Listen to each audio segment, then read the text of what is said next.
Niche selection, that's the topic of today's video. This is day number 2 of the 30 days to 3K challenge. If you're new here, my name is Nick, and last year I started a 6-figure online marketing agency, and in this challenge I'm going to start a new online business from scratch and bring it up to $3,000 per month in reoccurring revenue. So let me get started with what I did today, my to done list. First, niche selection. I decided on a niche.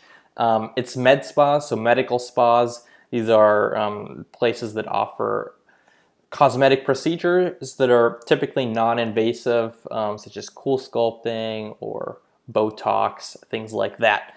I did some industry research, making sure that it is actually a good industry to go into, and then I worked a little on direct mail piece, because direct mail is going to be the vehicle in which we will promote our services to this industry. And I'm going to talk more about that in a coming video because it's so important and it's very underutilized in my opinion.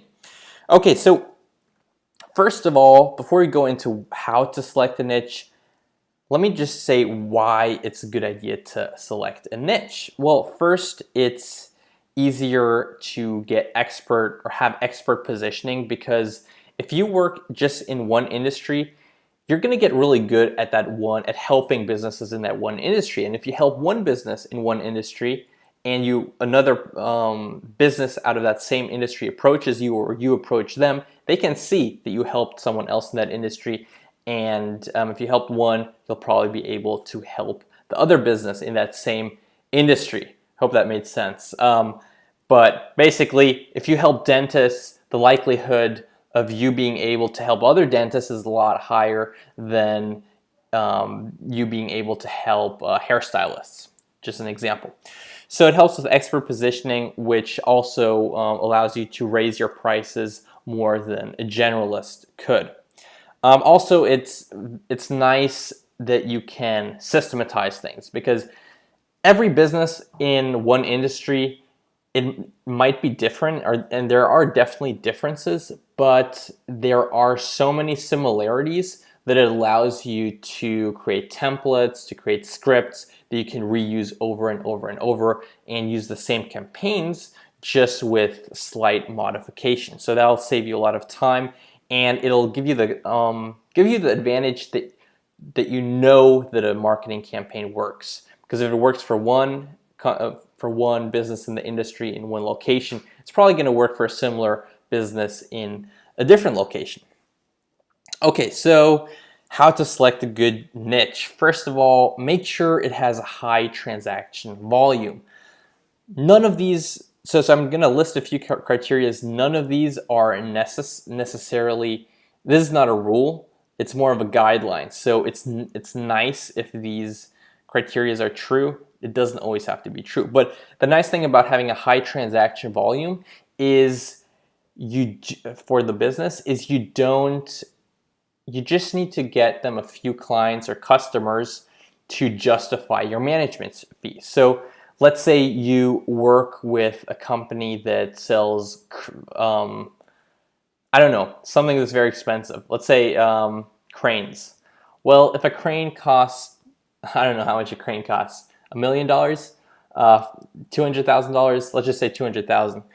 If the crane costs $200,000 and you have a monthly fee of $2,000 per month, well, you just need to get them one new client, or what you just have to get them one new customer every few years or so, and your management fee is worth it. Whereas if you work with hairstylists and charge $2,000 a month, and a haircut costs $30, you have to get them a ton of new clients. So in general, it's good to have a high transaction volume.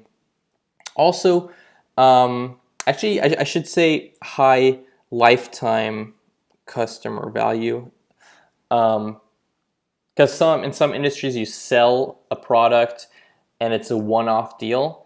In other industries, you can sell multiple times. So with medical spas, they sell a procedure, but typically the patients come back either for the same procedure because it fades. So let's say Botox, they get a Botox injection. Well, in 2 years, that Botox injections will no longer be active. Probably in 6 months, it won't even be active. So it's things that need to happen again and again. So if you can get one client or one patient in this case for a business, they'll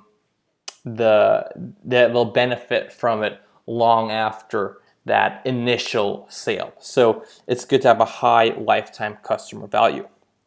Size, make sure you're not in a mini niche, or if you are in a mini niche, make sure that you can dominate it and that it has a high transaction volume, because if you get too specialized, you might be restricting yourself, especially if you want to grow bigger later on. Access, this is a really important one. You want to make sure that you choose a niche where it's easy to access the decision maker, either via phone, email, some method. For example, dentists. It's very hard to reach dentists because they're with patients all day. That being said, there are always ways to reach a decision maker. One of them is direct mail, which we'll talk about in an upcoming video. It really bypasses a lot of the gatekeepers, but still, if it's easy to access the decision maker, it's always easier for you to sell your service, because you can go directly to the person that actually can buy your product. Growth, that's the last one. So this is really a nice to have. It's not a must, but if you go into an industry that is growing, it'll help your business grow faster. What do they say? A rising tide lifts all boats. That's basically the concept behind it. Medical spas is a growing industry, so that's nice. A nice little bonus. Okay, so that's how to select a niche. Hope you found this interesting or you learned something. If you have any questions, feel free to just write a comment in the comment section. I'll get back to you. Or if you'd like to learn something or if you have something that you'd like me to cover, feel free to write that in the comments, and I'll make sure to do that in the next video. Okay, until then, have a good one. Bye.